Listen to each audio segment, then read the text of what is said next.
जी, मेरा नाम आदित्य बिक्की उर्फ बिक्की चौधरी है। मैं इंजीनियर भी हूँ और वर्तमान में मैं अपना बिजनेस भी कर रहा हूँ और मैं जन सुराज प्रखंड कार्यवाहक समिति राजनगर का सदस्य था और वर्तमान में मैं संस्थापक सदस्य भी हूँ और जन सुराज के लिए काम भी कर रहा हूँ। ठीक है, जन स्वराज का विजन क्या है आपको लगे? देखिए, जन सुराज का विज़न जो है कि बिहार को आगे बढ़ाना है। बिहार जो पिछड़ गया है, जो 30 सालों में जो काम बिहार में नहीं हुआ, क्योंकि बिहार में देखिए रोड बिजली आ जाने से आपका विकास संभव नहीं है। आपका विकास तभी संभव होगा जब बिहार में रोज़गार हो, और रोज़गार के लिए क्या है कि छोटे छोटे उद्योग लगने ज़रूरी हैं। छोटे छोटे उद्योग लगेंगे कैसे?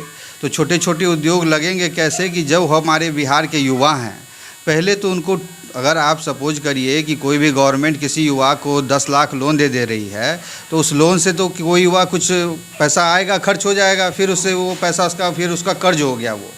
लेकिन पहले अगर युवा को आप ट्रेंड करते हैं कि सपोज करिए कि अगर आपको चेयर की फैक्ट्री लगानी है, कुर्सी बनानी है, तो कुर्सी बनानी है तो कुर्सी कैसे बनेगी, किस मशीन से बनेगी? तो उसके लिए एक स्पेशल सेंटर होना चाहिए राजधानी में, जहाँ पे उस युवा को पहले ट्रेंड किया जाए कि ऐसे ऐसे चेयर बनता है। उसके बाद उसको पूंजी उपलब्ध कराया जाए और वो अपने क्षेत्र में या अपने ज़िले में जाके वो उद्योग लगाए, और उद्योग लगाने से 50-100 लड़के को रोज़गार मिलेगा। बड़े बड़े उद्योग इन्वेस्टर को बुलाया जाए, बड़ा बड़ा उद्योग लगेगा। बड़ा सपोज करिए कि एक बड़ी सी फैक्ट्री लग जाती है मधुबनी में, वहाँ पे 10,000 युवाओं को रोज़गार मिलता है। उसके साथ साथ ऑटो वाले भी कमाएंगे, जो घर बना रहे हैं उनका घर किराया पे भी लगेगा, जो छोटे छोटे दुकानदार हैं उनका भी बिजनेस बढ़ेगा।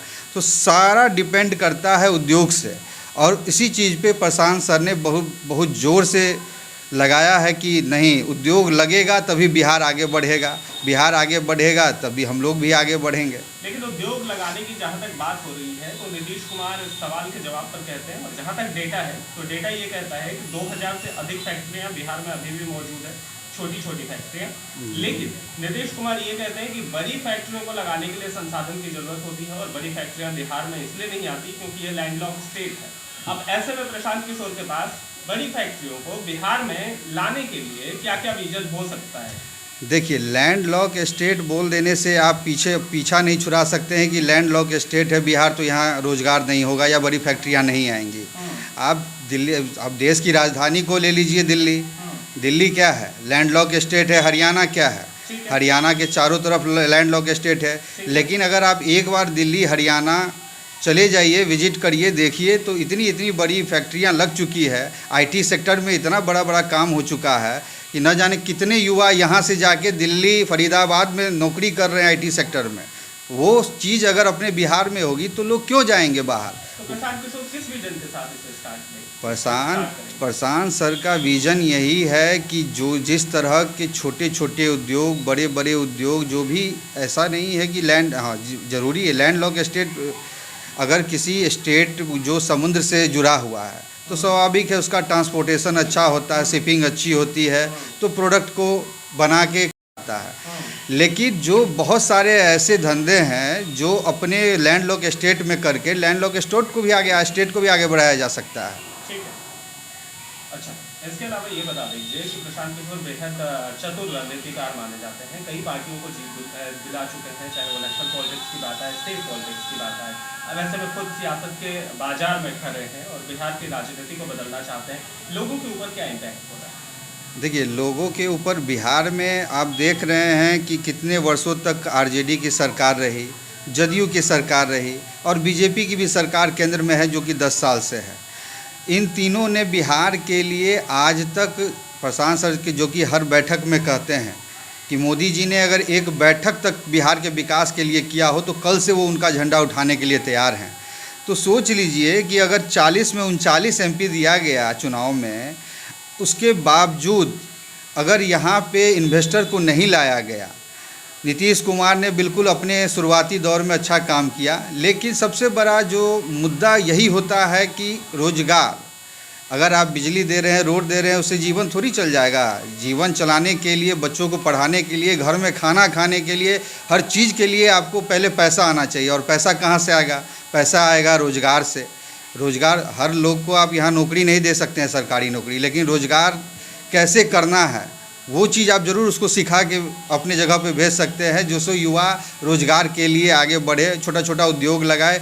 बड़ा उद्योग तो भाई गवर्नमेंट ही लगा सकती है या बड़े बड़े इन्वेस्टर लगा सकते हैं। लेकिन मोदी भी तो मेक इन इंडिया प्रोडक्ट पर जोर दे रहे हैं, वो स्टार्टअप तो करवा रहे हैं। देखिए मोदी जी ने बिल्कुल, लेकिन देखिए मोदी जी ने स्टार्टअप इंडिया किया, मोदी जी ने जो काम किया वो मैं बिहार की बात कर रहा हूँ। हाँ, बिहार के लिए, बिहार का भला नहीं हो। बिहार का भला अगर हुआ रहता तो आप देख रहे हैं कि जिस तरह से आप चले जाइए, जो भी ट्रेन दिल्ली, गुजरात, महाराष्ट्र के लिए खुलती है, हाँ। उन ट्रेन के जनरल डब्बों को जब आप देखिएगा हाँ। तो आपको खुद एहसास हो जाएगा कि मेक इन इंडिया में क्या काम हुआ है। ठीक है, ठीक है। अब आखिरी सवाल आपसे, चूंकि आप खुद शिक्षित व्यक्ति हैं, इंजीनियर जी। हैं, ऐसे में आप एक गुड गवर्नेंस की पॉलिसी के तहत बिहार में किस तरीके की गवर्नेंस का नियम कानून चाहते हैं कि वो बिहार की जनता पर लागू हो और जनता उससे बेहतर दिख सके? देखिए रोज़गार की तो सबसे बड़ी मुद्दा है ही। जी। रोज़गार के साथ साथ आपको सबसे बड़ा एक अलग मुद्दा है जो कि करप्शन है, जो कि हर थाने, हर ब्लॉक, जिला हो या राज्य हो, जिस भी आप सरकारी कार्यालय चले जाइए। मेरा अपना निजी एक ऐसा काम है जिसके लिए मुझे बोला गया कि आप अभी के अभी 25,000 दीजिए, आपका काम कल के कल हो जाएगा, लेकिन वो काम मेरा 3 साल से अटका हुआ है। बस करप्शन, अगर पैसा नहीं देने के वजह से, जो कि जायज़ काम है, तो ये करप्शन हो गया ब्लॉक लेवल पे, थाना लेवल पे। शिक्षा हो गया, बच्चों को जब तक अच्छी शिक्षा नहीं मिलेगी तब तक बच्चे अपने हक कैसे समझेंगे कि मुझे क्या चाहिए। जो लोग बिहार से बाहर नहीं गए हैं, जिन्होंने बिहार से आगे तरक्की देखी ही नहीं है, उन लोगों को भी समझाना है कि भाई ये दुनिया नहीं है, ये धरती में एक ही धरती पे ही अलग अलग जगह है, तो कुछ जगह अच्छा निकल गया, अपना जगह क्यों ऐसा है। इसको तो सुधारने के लिए तो कोई अगर आगे बढ़ रहा है, जो विज़न लेके प्रशांत सर आए हैं, तो करोड़ों युवा प्रभावित हो रहे हैं। और मैं तो चाहूँगा कि हर युवा को प्रभावित होना चाहिए।